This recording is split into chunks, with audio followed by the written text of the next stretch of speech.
When NavigationArts starts doing a CMS evaluation, what we really have to focus on is why we're there, what the evaluation is really meant to uncover and what that tool set is to answer that question. Is it a distributed publishing model?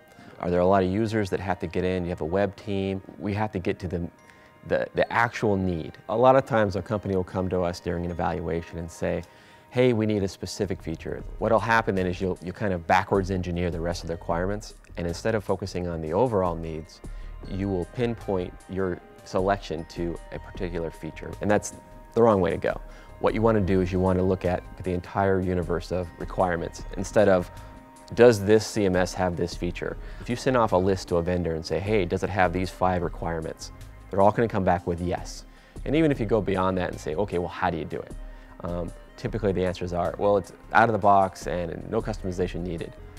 The truth is usually somewhere in between, because it's not what you're thinking and what they're selling is probably a little different. NavigationArts is the architects of the user experience, and that's great for most of the rest of the company. But my team then has to do the technology experience, and we have a web editor, a content editor, somebody who writes, somebody who's an admin, approvals. What we have to do is pick a product set that is usable, friendly, and intuitive.